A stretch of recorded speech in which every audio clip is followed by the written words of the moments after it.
Welcome, everybody, to episode 31 of the FilmBrony Podcast. I am, of course, the guy who's in charge of this whole thing, Nick Canino. I'm a movie reviewer, a movie lover, as you guys might have known. But as always, I'm not here alone. I'm here with two guests of mine who joined me. Who's joining me on this podcast, including one that started this whole podcast himself. So would you guys like to introduce yourselves? My name is Christian Frades, and I happen to be a voice actor and tuber. Well, you guys pretty much know me. I'm an aspiring filmmaker. I make videos on my channel. I write fan fictions, which I'll get to in a little bit. And now I'm here, I guess. Fair enough. All right, so as usual, we're going to start with our usual thing we like to do. So let's begin. All right, Blu-ray Showcase. Airport. Nice. The Batman. Nice. That's a great movie. The original Hunger Games Battle Royale.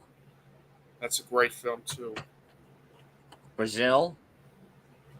A classic from Terry Gilliam. The Breadwinner. Nice. Fantastic Voyage. Nice. Fatherhood. Nice. The Fifth Element. That's a very good film from Luc Besson. JoJo Retaliation. Nice. Had to get this before it goes out of print. Gravity Falls. Nice. Rob Renzetti worked on that show. Yeah, I know. Again, like Pixar's previous film, I don't exactly love it, but I kind of have to complete the Pixar collection. Lightyear. Makes sense. The Mist. Nice. Power Rangers. Nice. That's a good one. Sherlock Holmes 1 and 2. The Sword in the Stone. And in case you're wondering if I moved on to picking up DVDs. Don't know why Disney had that era back in the early. Yeah, that's confusing. I have Train Places, 48 Hours, and honestly, that's all that matters. Yeah. Train to Busan. Nice. The Wedding Singer, Going the Distance, and Music and Lyrics. And that's it. I have 5 Blu-rays with me. After 2 podcasts of not having Blu-rays, I finally have a couple with me today. 4 of them I got for my birthday. But I do want to showcase one that I recently got. This was one of my favorite movies I saw from 1917.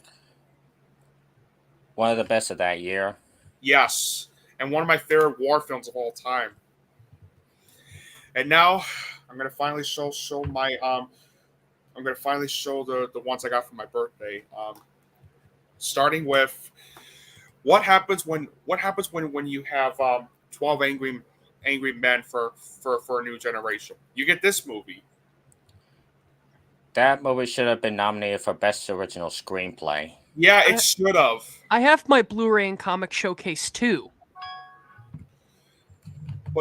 But no, they decided to suck Adam McKay's dick more.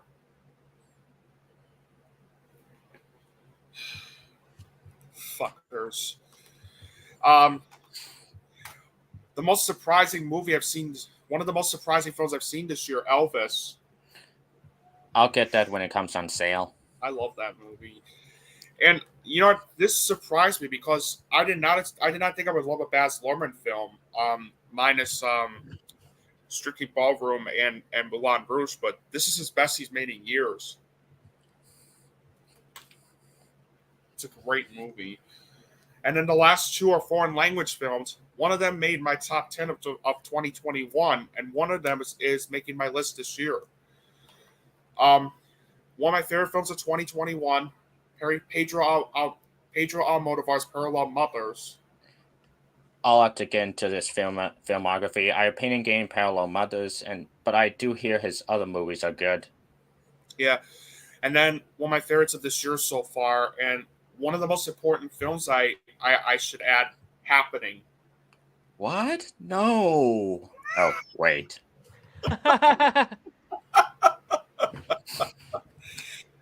And that's it for the Blu-ray Showcase. So, as always, let's get on to our movie reviews.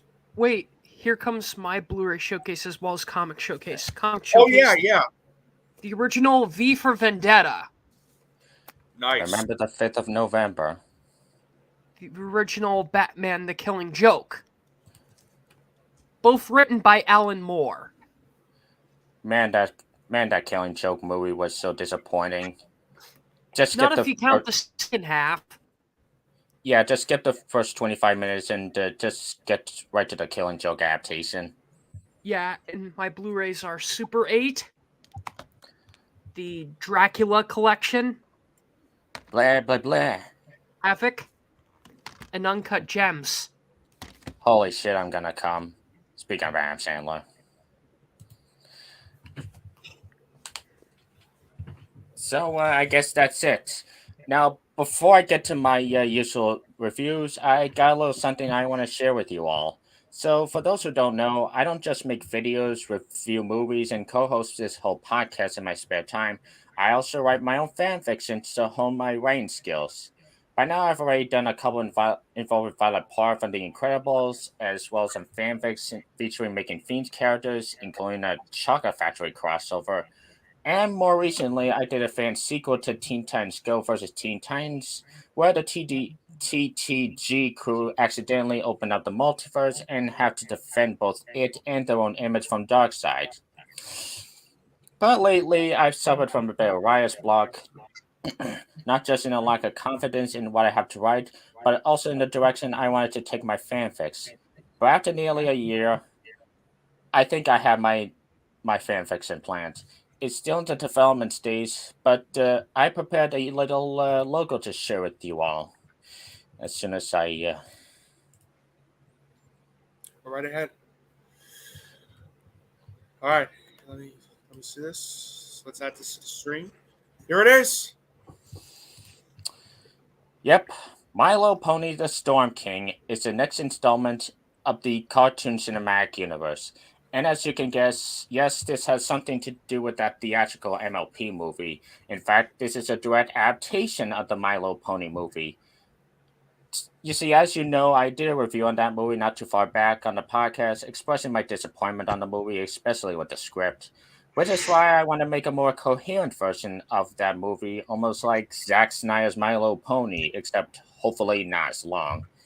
And I'm hoping for this to start a brand new trilogy of MLP stories taking place before Charlotte and the Chocolate Factory and kind of after the Teen Titans fanfic, showcasing the main 6 evolutions from Heroes of Ponyville to Legends of the Cartooniverse. So if you got yourself a DeviantArt account, or even if you don't, do look out for My Little Pony: The Storm King coming sometime within the next few weeks. Sweet. But for now, let's get to some reviews. Yeah. Now, my first one is Clerks 3. After a bunch of mediocre movies Kevin Smith has done for over a decade, at least from what I hear, including that dreadful Clerks 2, I'd say this is a return to form. This is the first time that I can say he put his heart and soul into a movie, giving us fun and relatable characters, actual great and realistic dialogue, and a story that really puts you into the reality of the situation. Plus, seeing pretty much a dramatization of how they made the original Clerks is really interesting. So if you're a fan of Kevin Smith, or at least his first couple movies, I definitely recommend this and give this a seal of approval. Next up is See How They Run. And while this isn't a masterpiece per se, as it does have its fair share of script issues, including some slow moments, and a story that's kind of hard to follow, which, admittedly, I do have this issue with a lot of whodunit films, It's otherwise a fun Wes Anderson type dramedy with a solid cast and some really good production values and music. I say it's worth a one-time watch, and I'll give it the seal of accuracy. For me, I really like this movie. Yes, it does have some pacing issues, and yes, it does go for those cliches. It does go for the cliches that we've seen in other like who done it films before.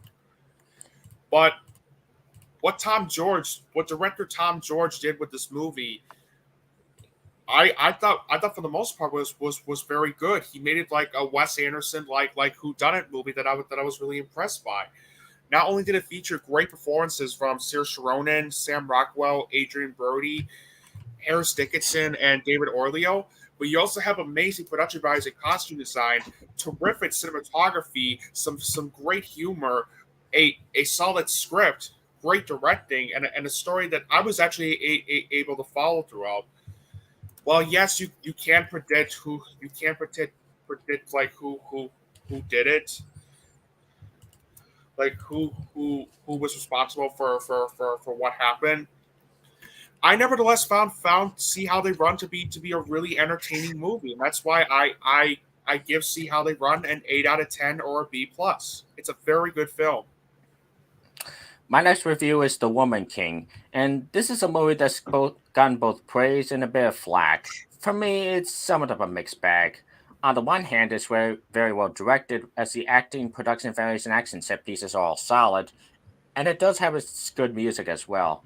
However, the major problem with this movie, which is true for a lot of movies that are deemed overhyped, is the screenplay. There are some pacing issues here and there, and sometimes it can feel artificial in its emotion. Like, you know that meme of having a robot watch a ton of genre movies and making it write a screenplay? That's what it feels like for me. But the main thing that brings this movie down is the story. I'm sure you've heard about it I'm sure you've heard about it before, but this movie's a complete lie.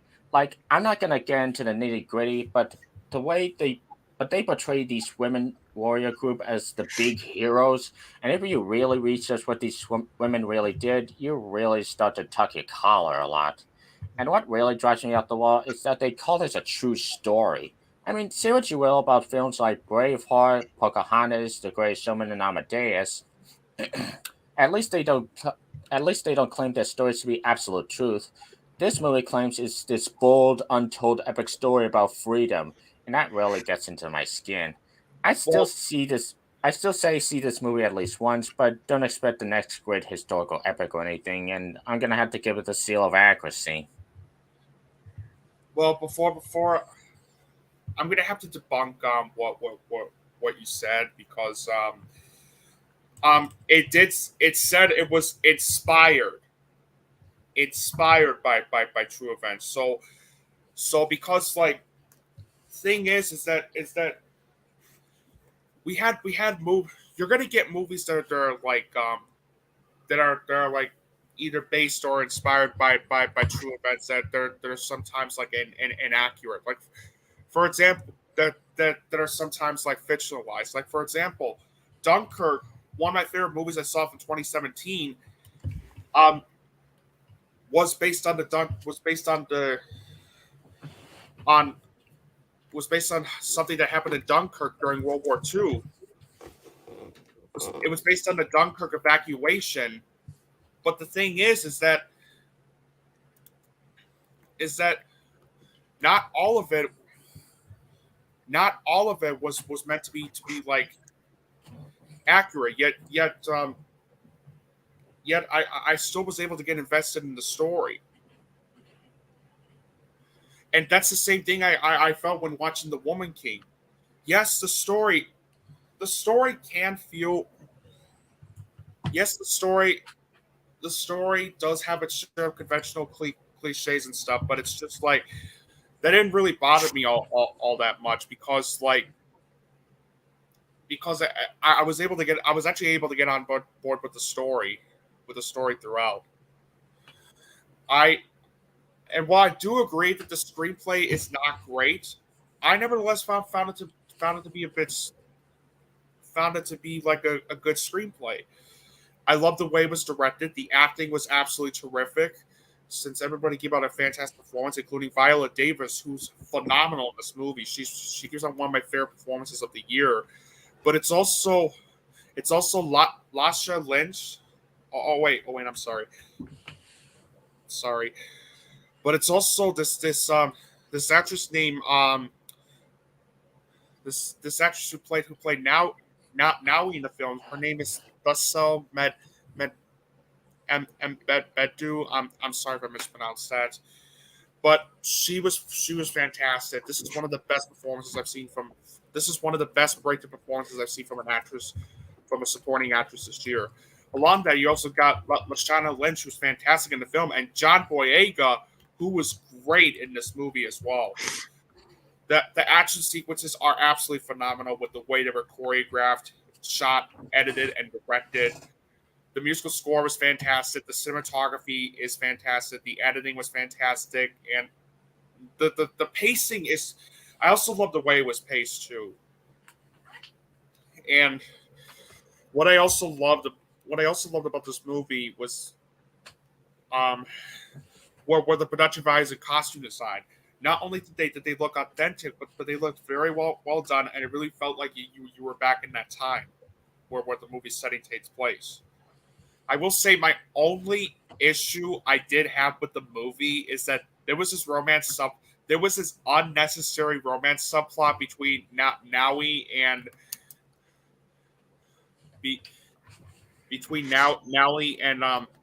Malik that not only felt shoehorned in, but it also felt undercooked. Like focus more on like if a romance subplot feels undercooked and unnecessary, maybe it's not a good idea to put it in. But that's really my only problem with the film. Everything else I found to be powerful, compelling, and exhilarating. And honestly, I think The Woman King is. Honestly, I feel The Woman King is going to be on my list for one of the best. It may not be the best film. It may not be the best epic movie to come out this year. The Northman still retains that title, but I thought The Woman King was a great movie nevertheless, and I give The Woman King a 9.5 out of 10 or an A. On this movie, though, don't worry, darling. Oh my god! This movie is about as big of a train wreck as the behind-the-scenes stories behind this movie. This movie thinks it's the Stepford Wives meets The Shining or something, when really it's a Stepford Wives remake meets the best version of Black Christmas 2019 possible, which is still really crappy. Despite some good cinematography and mostly good acting, this movie doesn't even know what it is. The screenplay's gotta be one of the most convoluted and pretentious scripts I've experienced in a while, filled with a ton of filler, so much abstract imagery and sequences that's more confusing than anything, and a toxic masculinity message that made me feel bad for shitting on Alex Garland's men. And Harry Styles in this movie. And Harry Styles, why was he in this? He's up there with Tommy Wiseau in The Room as one of the most confused and over-the-top performances in a movie like this. This movie's gotten some pretty awful press and behind the scenes, and this final product isn't doing it any favors. I avoid this movie like the plague, and I'm gonna have to give it a seal of disapproval. I agree with Soren. I agree with you, Soren. This is one of the worst films I've seen this year. Not only was it pretentious, but it was also very, very inconsistent and convoluted throughout. Not just with its story, but with the way the script was written. I mean, minus Florence Pugh's character throughout the film, you don't care about any. You don't give a shit about any of the other characters in the film because of how poorly developed and like sort of dangerously mean-spirited they are. And shallow. I forgot to mention. Shallow. And also the dialogue is just really, really clunky as hell. It's also very clumsily directed. Like you can't even tell what Olivia Wilde was trying to go for with the way she directed this movie. And although Florence Pugh is very good in this movie, the rest of the acting was just terrible. poor Chris Pine feels horribly wasted in this movie. Poor Chris Pine feels horribly wasted in this movie, as does Nick Kroll and Kiki Lane and Gemma Chan. But my God, Harry Styles. Not only was he horribly miscast in this movie, not only was he horribly miscast in this movie, but even when he tries to pull out a performance, it's wooden. It's nothing but a wooden and shallow mess. This is one of the worst performances I've seen this year. And you know, it's a shame because Harry Styles was fantastic in Dunkirk. So I don't know what happened here. I really don't know what happened here. The editing was all over the place. The pacing's a sluggish mess. And to make matters worse, it contains one of the worst plot, one of the lamest and most confusing plot twists I've ever seen in the movie this entire year. Should I spoil what happens, Soren? Might as well. Nobody's gonna see this. All right. If you don't want to see what happens in the film, if you don't want to hear what happens in the film, I mean, if you're really curious about seeing this movie, that's your warning, because I gotta talk about how awful that plot twist was. So early on in the film, we see Florence Pugh's character having hallucinations, which plays a theme throughout the entire film. Which plays a part of the theme throughout the entire film with her character. And then, for some weird reason, the movie cuts back 2 times to one hallucination she had, where we see her hallucinating that she's in like the 21st century as this doctor or like patient, and here's Harry Styles' character as like this like technician who can like make a lot of virtual reality stuff on the computer, and I was like, what timeline are we in, movie? Now I know what you're going to ask me. What the hell does any of this have to do with the twist? Well, I'm about to tell you right now, because oh boy, this is going to get ugly real quick, and this is the reason why this is one of the worst films I've seen this year.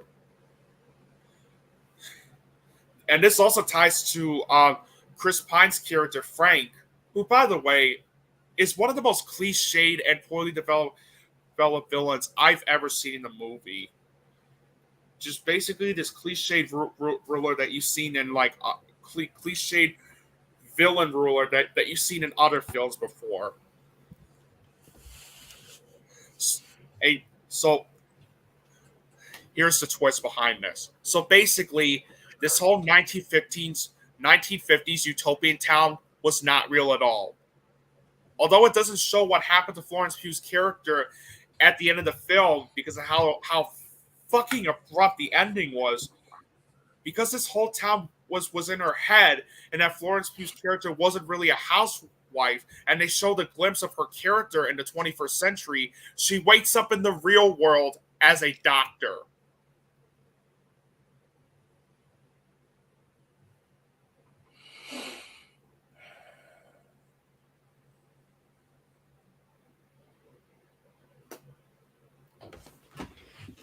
A fucking doctor.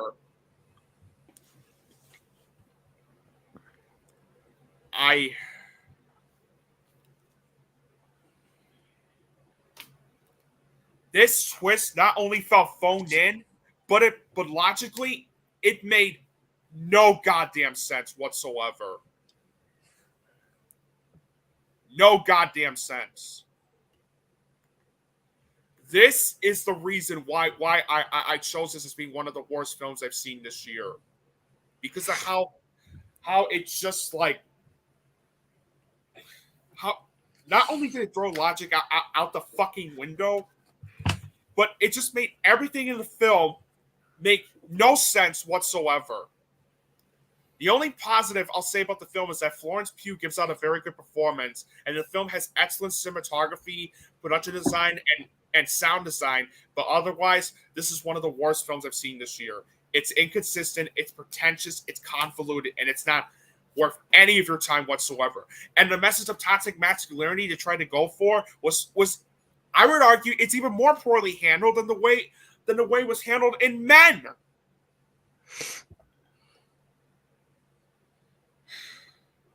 I hated this movie, and given how much I loved Olivia Wilde's last movie, Booksmart, I cannot help but feel disappointed with this one. 2 out of 10 or a D.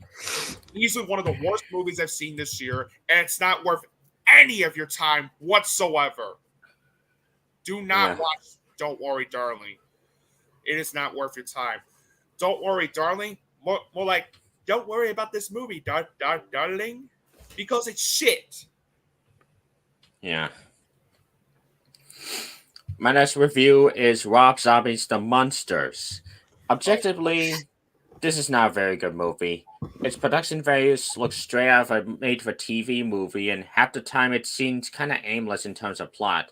But at the same time, it is uniquely colorful and pleasing to look at, and the cast members, most notably the main 3 actors, seem to have a ball and steal the show. Also, it got me laughing a lot throughout, whether it's by dumb gags that I can't help but have fun with, or the actors' delivery of their lines. This is this year's Barbarian Star, where it's not a very good movie, but one I got a kick out of, and I'm sure to watch again and again in the near future. Plus, it is a better Hotel Transylvania sequel and or Addams Family movie than whatever the past year gave us, so there's that. I'm honestly relieved to finally get a movie this way in, because I am giving this the derpy seal. Nice. I'm not interested in checking that one out, but hearing your review of it, I just cannot help but just laugh it off. Yeah. Honest movie though. In a friendly manner, I should say. Yeah, I know. Honest movie though is probably gonna be one of Nick and I's biggest disagreements. And plus one of the most controversial films of this decade so far. And that is Andrew Dominic's Blonde. And I gotta say, I'm completely speechless. I popped this movie onto Netflix expecting a dark biopic about Marilyn Monroe and her rise and fall in fame. What I got was a shocking, tragic, and thought-provoking experience taking us through the mind of Marilyn and her slowly deteriorating mindset through a tough childhood, complicated experience, relationships, various unsuccessful pregnancies, and getting forced into the spotlight up until an untimely death. The direction is stellar, the music and cinematography are both beautiful and haunting, and Ana de Armas better win the Oscar for this, as this is the performance of her career and of the entire year. I will say that given the nature of certain aspects of her life and how Andrew Dominic chose to depict it, will not be for everyone, as evidenced by its missed Rotten Tomatoes score. So I'd say see it at least once and decide for yourself whether Blonde is a gratuitously uncomfortable experience or a deep, masterful one. As for me, this is currently battling Everything Everywhere All at Once as the best film of the year, and you bet I'll be thinking about this movie for a long time. And I am, of course, giving this a seal of cinema.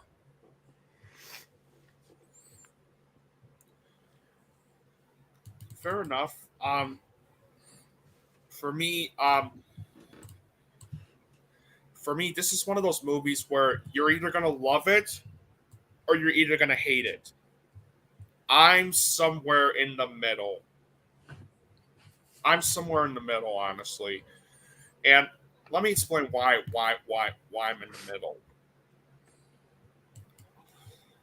This movie, for the most part, does a good job at portraying on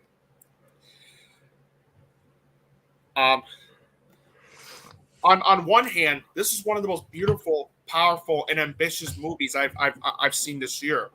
The acting was fantastic, especially from Ana de Armas, who gives out one of the best and most riveting performances I've seen this entire year as Norma Jean or Marilyn Monroe. not only does she sound like Marilyn Monroe, but the way she looks is absolutely fantastic. And the makeup and hairstyling they did was fantastic as well. The cinematography was also fantastic with the way they shot this in black and white and color with some aspect ratio changes they made for the film. And the soundtrack, sound design, visuals, and production values and costume design in this movie, my God, fabulous. Very, very fabulous.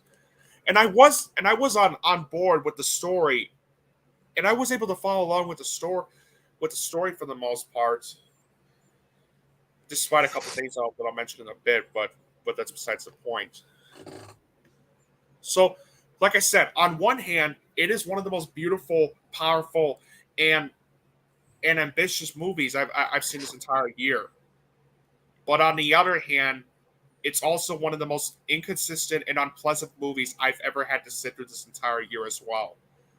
I understand this is supposed to be a fictionalized biopic account on Marilyn Monroe, and they're trying to portray it in a more nightmarish tone of her life, and how much it was like the downfall of her with how much fame was getting to her, and that's fine, You're allowed to do that, but there's a difference between having a purpose and then doing it too much to the point where at times it felt very, very exploitative.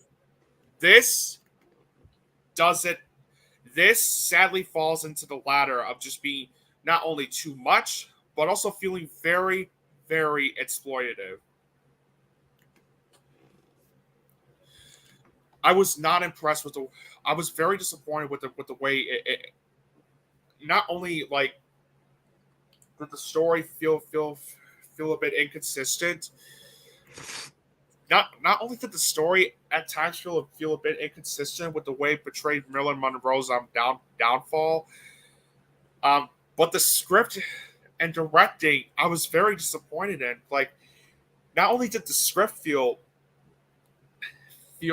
messy, but so did Andrew Dominik's direction. It felt like he didn't even know what he was even doing with the way he was depicting the dark side of Marilyn Monroe. And also the editing was a pretentious mess. The way they cut to some scenes and the way they were edited, I could not tell what was going on in some of them. And there's this one weird scene that they made the editing choice for in the film, and it was after after the premiere of what is called to be one of the greatest movies of all time, Some Like It Hot. All of a sudden the movie all of a sudden speeds up the crowd applause and cheering, and at the point I was like, whoa, what just happened here? Why did you speed that up?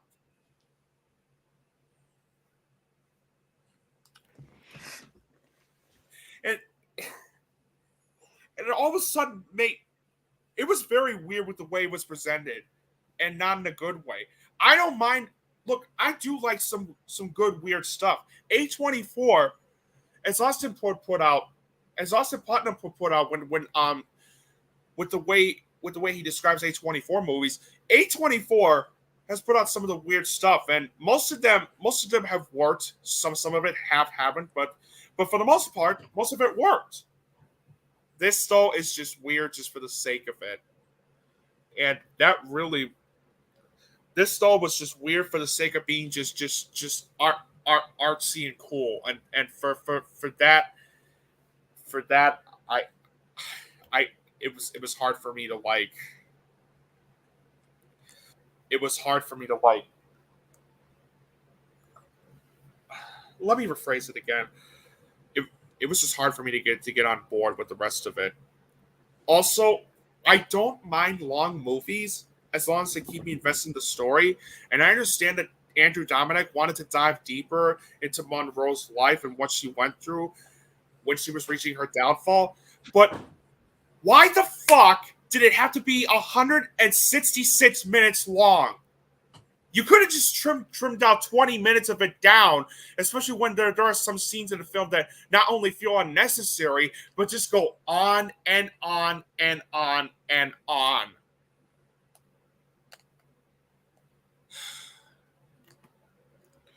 You know, despite what I said about the film, I don't hate this movie. Hell, I would rather watch this over some of the other worst movies I've seen this year. And no disrespect to Letterboxd, but 2.1.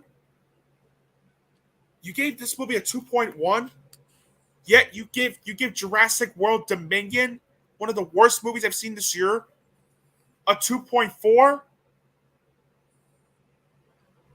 Really? Again, at least this movie has a purpose. What? At least this movie has a purpose. Exactly. Jurassic World Dominion, as I mentioned earlier, is everything that is wrong with Hollywood, with modern movies today. Again, no disrespect to Letterboxd. No disrespect to them.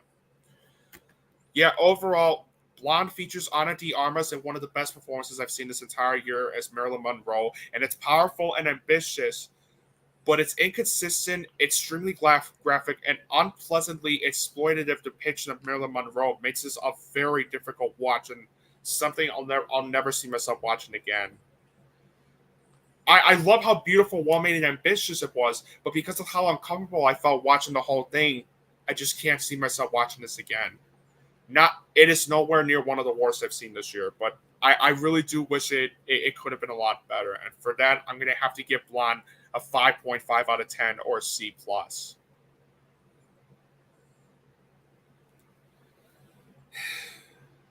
Again, I wanted to love this movie, but when I feel uncomfortable with some of the stuff that's in it, I just can't see myself loving this nor watching this again.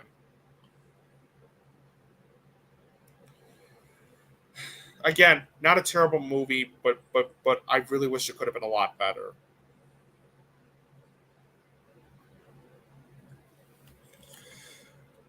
And oh yeah, it's my turn. Since I have three movies I'm going to talk about. The first one I'm going to talk about is Honk for Jesus, Save Your Soul. It stars Virginia Hall and Sterling K. Brown as the first lady and the pastor of a mega church who attempt to reopen and rebuild the congregation following a major scandal. This movie was all right. I mean, I understood what they were trying to go for with this, since it is supposed to be a satire on religion and stuff. Some of the problem with this movie was that I just didn't laugh all that much. It just wasn't that funny. Sterling K. Brown and Virginia Hall do deliver some very good performances, and they do have some good chemistry in the film. And there are a couple funny moments here and there. But unfortunately, this is one of those satire movies that just fell very flat on its face. Let me just pull this up really quick. Give me a second. Okay, so it's supposed to be a satire on organized religion, and this is one of those movies where it just made me feel uncomfortable as I was watching it. The concept of it being a mockumentary while also being a satire on organized religion is there, but this is one of those movies where it felt inconsistent with its satire and didn't have a clear idea of what it wanted to be. It didn't help that the script was a lackluster mess, mainly due to its tone being all over the place and inconsistent. Like, did it want to be a satire or did it want to be a serious drama? It's well acted and well directed, and it does have some funny moments here and there.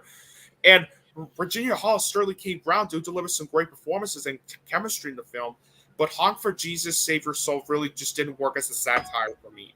not a bad movie, but really could have been a lot better. 5.5 out of 10 or a C+. Our next film, though, Christian, Yep. get ready for this. We're going to talk about this one. Barbarian. Yeah, it's a good one. It is a great film. Barbarian. We're not going to talk much about the film since the trailer only revealed like a brief summary of it. So, and plus, this is one of those movies where you need to see you really need to see it for yourself, because, oh man, this is one of the best horror films I've ever seen. Aside from X, this is one of the best horror films I've ever seen. It follows a young woman who finds out that the house she rented is accidentally double booked with a man, and finds a dark secret within the home. That's all I'm going to say about this one, because, guys, you need to experience the movie for yourself. Barbarian is one of the most frightening and powerful powerful movies I have seen this entire year. Not only did it feature Georgina Campbell giving out a fantastic performance, as well as Bill Skarsgård and Justin Long and Richard Brake giving out a fantastic performance. I'm sorry. Not only did it feature fantastic performances by Georgina Campbell, Bill Skarsgård, and Justin Long, but the musical score was fantastic. This is one of the most haunting musical scores I've heard in the movie this entire year. The cinematography is fantastic. The editing was fantastic. It's very well paced throughout. The scares and tension in the film feel real. And what I loved about this movie is that there's not that much CGI, and instead they rely on the practical effects, which I don't want to give away what they used on the practical effects, but once you see it, you probably know what I'm talking about. And on top of that, it also contains one of the best endings I've ever seen in the movie this entire year. Guys, watch Barbarian as soon as you can. It's one of the best horror films I've seen this entire year, and it's absolutely one of the most frightening and powerful films I've seen this entire year. I would say my only complaint I did have with the film is that there were one or two choices made in the film that came off as being a bit like cliched and redundant, but that's it. This is a great movie. It's one of my favorites I've seen this year, and I give it a 9.5 out of 10 or an A. And now, on to the last movie review for right now for this. On to the last 2022 movie review for this podcast as of right now, and it's a documentary film called Moonage Daydream. Moonage Daydream. If you heard about this one, if you have not heard about Moonage Daydream, it is a documentary about songwriter and singer David Bowie. The film, written, directed, produced, and edited by Brett Morgan, the film uses previously unreleased footage from Bowie's personal archives, including live concert footage. I should also mention, it is the first film to be officially authorized by Bowie's estate, and takes its title and the title Moonage Daydream is taken from the 1972 song of the same name by David Bowie. This is one of the best documentary movies I've ever seen. There's no new interviews in this documentary. It's the only interviews they show in the film are just the archival footages of David Bowie when he's on like some type of talk shows and other things. And yet, this is one of those documentaries where it also lets the visuals do the talking as well. And that's what I loved about this documentary. It is visually cosmic. This is a very cosmic and visually stunning movie for a documentary. And I love the way it was directed. I love the way it was edited. I love the way it was shot, and and I and I love the way the story of the documentary was executed, because, and this is a good sign too, because like another documentary I saw back in early August called Hallelujah, Leonard Cohen, a journey, a song. Not only did it like not only does it make you love David Bowie and everything he's done, but it also makes you respect him a whole lot more for what he did. And for that alone, I have to say this. Hats off to you. Hats off to you, Brent Morgan. You made a fantastic documentary that I'm going to remember as time goes by. This is easily one of the best documentary movies I've ever seen. This is one of the best and most exhilarating documentary movies I've ever seen, and it's easily going to be on my list for one of the year's best. And this is the first time since July that I've given a movie this rating, but it deserves it. It deserves it. Moonage Daydream, without a doubt, gets a 10 out of 10 or an A+.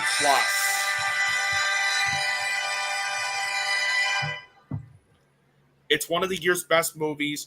Do not miss this documentary, please. Check it out as soon as you can, if it's at a theater near you, or when it goes on Blu-ray, DVD, or digital in November. Check out this documentary as soon as you can. Please check it out. All right, so excuse me. That'll do it for the new movie reviews. And now we're going to move on to our final topic of on today's podcast. Oh wait! You got one more. That's Bros. Oh yeah, Bros, of course. How could I forget? All right, so I saw this last night. Bros is a new rom-com directed by Nicholas Stoller of Forgetting Sarah Marshall and Neighbors, and this tells the story. Let me look this up really quick. It's the new film by Nicholas Stoller, who directed two very good movies, who directed two very good movies, like Forgetting Sarah Marshall, which I really loved. I really loved, and Neighbors, which I really enjoyed very much. And it tells the story. It tells the story of two men with commitment problems, and it tells the story of.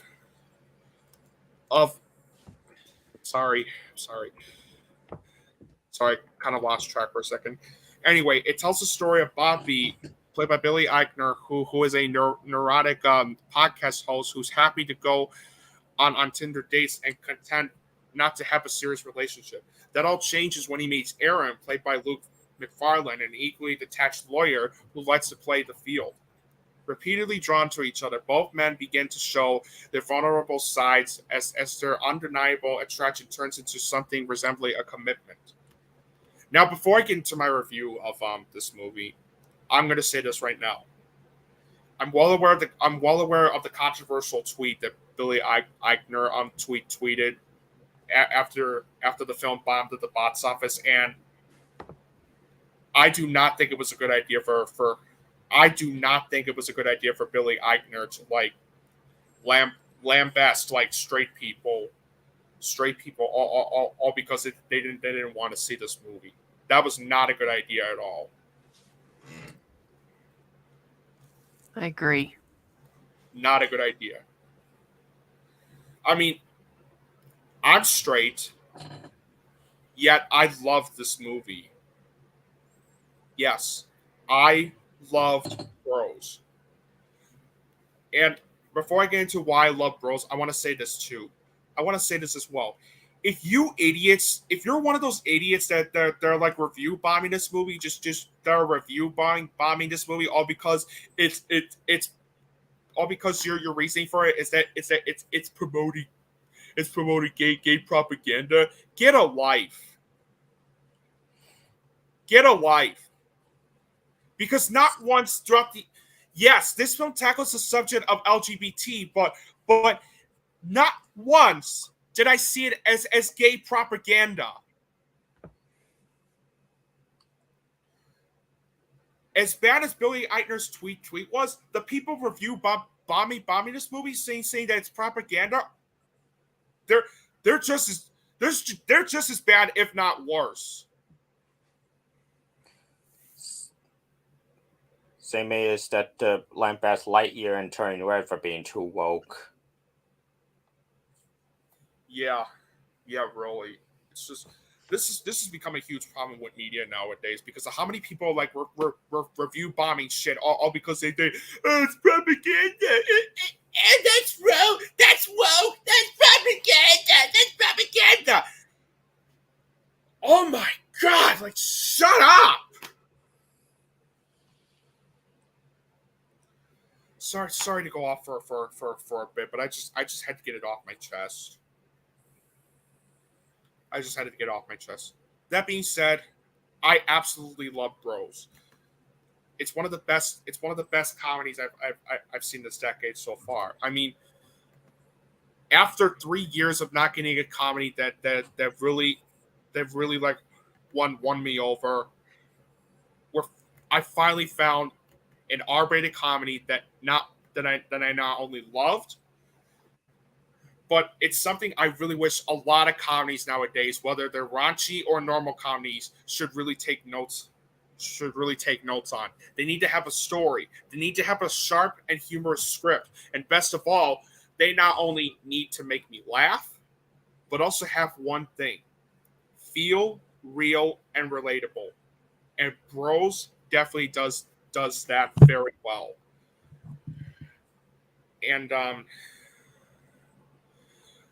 And that's what I loved about the story and the way it was executed. I was able to get on board with the characters and the way the story was executed. And not only did the script that Billy Eichner, along with Nicholas Stroller, wrote for the films work, since it featured witty dialogue and characters that feel like real people.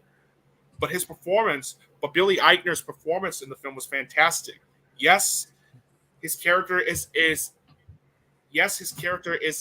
an ass, but you see why he's like that throughout the entire film, since he doesn't know if he wants to be in a relationship yet. Yes, the film does play with those cliches you expect to see in rom-com movies, but what's so clever about the script is that it calls out its cliches. It pulls and puts a little twist into it. And that's what I loved about the screenplay. I mean, after all, to quote Austin Burke from his Letterboxd review of it, why deliver the same cliche-filled ideas when you could give each major idea a nice twist? And that's what I loved about the screenplay of the film. And as for the rest of the acting, Luke McFarlane, who plays Aaron in the film, is also fantastic. And the chemistry between him and Billy Eichner was absolutely fantastic. Not only do you buy their chemistry since they feel like they're actually best friends, but the relationship that their characters had in the film felt real. The soundtrack was fantastic. The cinematography was fantastic. The editing was very good. It's very well paced throughout. And I was laughing so hard at 90% of the jokes that were thrown in the film. Not only did they feel clever, but also very, very funny. Very funny. And I will say, like one of my favorite movies I've seen this year, Turning Red, I do have one problem with it. Does fall into one problem I do have with the film. There were 10% of the jokes that did fall a bit flat or did drag out for a bit too long. But despite that, Bros was a great movie. And one last thing about Billy Eichner's performance, as well as his character, not only does he bring a lot of emotional range and overall skill to his character, but I was also surprised with how he also brought the singing ability in it as well.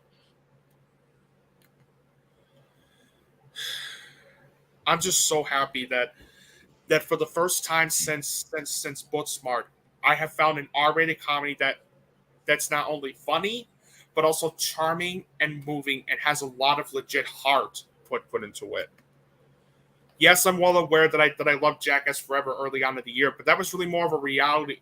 That was really more of a reality comedy. I'm talking about the fictional comedy. I'm talking about a comedy with a fictionalized story. This is the first time since Booksmart that a comedy like Bros gave me such a great laugh. It's one of the best. It's one of the best and funniest movies I've seen this year, and I'm gonna give Bros a 9.5 out of 10 or an A. It's one of my favorites I've seen this year so far, and let me just say this right now: please give it a chance. Even if you don't agree with what Billy Eichner just said, hell, I don't agree with what he said either. But what he said on Twitter either. But to the people who are review bombing this movie by saying it's promoting propaganda, please stop. Just stop. Just stop and give this a chance. And I'm serious. You people, you guys, you review bombers are the reason on why anything media related has not been doing well as of late, because of you. You all need to stop.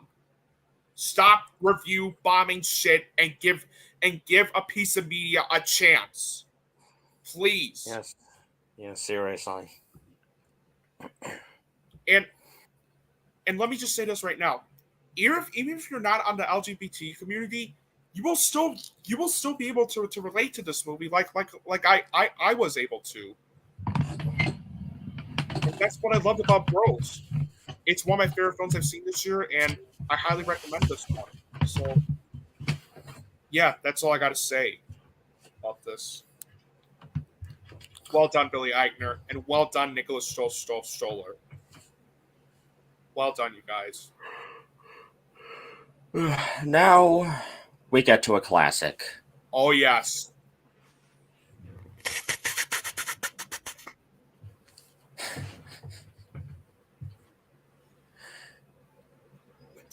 Now we're gonna get to a classic that's been beloved for decades upon decades, and we're gonna celebrate it with some liver, some fava beans, and a nice Chianti.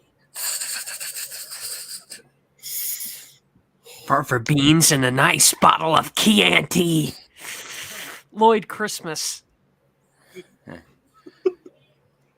Of course, we're talking about Jonathan Demme's Silence of the Lambs. Mm-hmm. I just rewatched it to prepare myself for the podcast, and it was even better the second time I watched it. It was even better.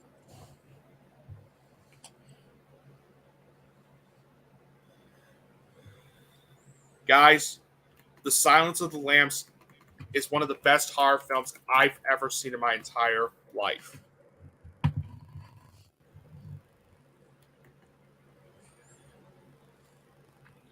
As you were saying, Soren? Hey, go ahead. Okay. So, for those of you who don't know what this movie is, first of all, why? First of all, why? And second of all, it's a classic. Please watch it. It stars Jodie Foster as Clarice Starling, a top student of the FBI's training academy. Jack Crawford, played by Scott Glenn, wants Clarice to interview Dr. Hannibal Lecter, played by Anthony Hopkins, a brilliant psychiatrist who is also a violent psychopath serving life behind bars for various acts of murder and cannibalism. Crawford believes that Lecter may have insight into a case and that Starling, as an attractive young woman, may just be the bait to draw him out. This is one of the best horror films I've ever seen in my life, and this is what I call Jonathan Demme's finest masterpiece he has done to date. From not only its story, but from not only the way the story was executed, but the way he wrote, but the way the script. Shit. Let me. But the script, that by Ted Talley, based on the book of the same name by Thomas Harris, was absolutely fantastic. The characters, with the way the dialogue and the characters were written, Jonathan Demme's directing was absolutely fantastic. And speaking of the script, let's just say this right now. Ted Talley, you did a masterful job with the way you wrote the script for Hannibal Lecter. Seriously, this is fantastic character writing I've ever seen. Same thing with what you wrote, same thing with how you wrote Clarice Starling, played by Jodie Foster. She's a fantastic heroine. And Hannibal Lecter is a fantastic villain. Now, for those who don't know, this is the first time a movie with Hannibal Lecter has been adapted. Back in '86, Michael Mann, yes, the Michael Mann, made a movie called Manhunter. And since that movie didn't do so well at the box office, he handed it over to Jonathan Demme to make the sequel. And let me tell you, this movie blows Manhunter out of the water. It does. And it's mainly because of two things: Jodie Foster and Anthony Hopkins. Yeah. Yep. Because Jodie Foster plays this, does a very good job playing this newbie cop who's deep inside she's really weirded out by all the shenanigans she has to inspect, but she knows she has to keep her calm in order. But she knows she has to keep calm in order for the greater good. And Anthony Hopkins, this or The Father might be his best performance, because he plays Hannibal Lecter as this murderous cannibal, but at the same time he's suave and calm about it. And both of them really deserve those Oscars. Absolutely. I could not agree with you more on that. The way Jodie Foster delivers her performance as Clarice Starling in that film was absolutely fantastic. And the way Anthony Hopkins brought that menace and brought that, like, oh my god, brought that menacing performance as Hannibal Lecter. Holy shit. His Shit. performance They still both holds definitely up. deserve best actor and best actress for sure. And this movie is one of only 3 films besides It Happened One Night and One Flew Over the Cuckoo's Nest to win all 5 major categories: Best Picture, Best Director, Best Actor, Best Actress, and Best Screenplay. But I think there's one more actor who deserved Best Supporting Actor, and that is Ted Levine as Buffalo Bill. I agree. Yeah. A postal lotion in the basket. Seriously, I cannot agree with you more on that. The musical score is absolutely haunting and fantastic. The cinematography is glorious. This is one of the best looking movies I've ever seen. This is one of the best looking films. This is one of the best looking, like, films I've ever seen in a horror movie. And credit to the cinematographer, Takfu Fujimoto. I'm sorry if I mispronounced that name, but he would go on to do other stuff for. Would go on to shoot other stuff, and he's done a lot of cinematography work even before this one. But this is like the best that he did. It's very well paced. The tension feels real, and on top of that, it also has one of my favorite endings I've ever seen in a movie. Guys, watch The Silence of the Lambs. It is one of the best horror films I've ever seen, and I'm definitely, and without a doubt, it is getting the rare grade of a 11 out of 10 or an S.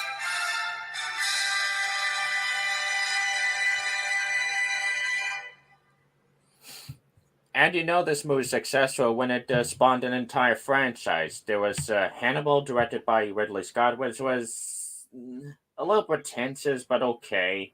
There was also Red Dragon, a remake of Manhunter, which more or less holds a candle to Silence of the Lambs. And then there was a prequel that everyone pretty much forgot about, Hannibal Rising. Oh God, yeah. I'd say see it at least once because of Jasper. Because of the performance of Hannibal himself. I apologize if I mispronounce his name. Gaspard Ulliel. Rest in peace to him. Seriously. And I haven't seen the TV show with what's his name? It's at the tip of my. I haven't seen the show Hannibal, but I hear it's really good as well. That's what I heard too. But yeah, this is a very high recommendation. If you have one movie to watch on Halloween, this is the film. Please. So that'll do it for today's podcast. I know, like last time, it was a very short one, but we didn't have that much. We didn't have that much to talk about, other than some things we wanted to announce, and a couple movies we wanted to talk about. But hopefully by Halloween, we'll have some more stuff to talk about by then. And yes, our next podcast we will do is going to be on Monday, October 31st, Halloween. Looking forward to giving you guys. Looking forward to doing it, and hope you guys enjoyed today's podcast. I sure had a lot of fun doing so. Be sure to subscribe to Soren the FilmBrony and Christian Frades on our YouTube channel. The link is in the description below. Give them the love they absolutely deserve, because they are great YouTubers to watch, and I think we're just gonna end it there. Until we meet again on Halloween for the episode 32 of the FilmBrony Podcast. Hope you guys have a great rest of the evening, and until we meet again on Halloween, have a good day. See you next time. Bye. Bye.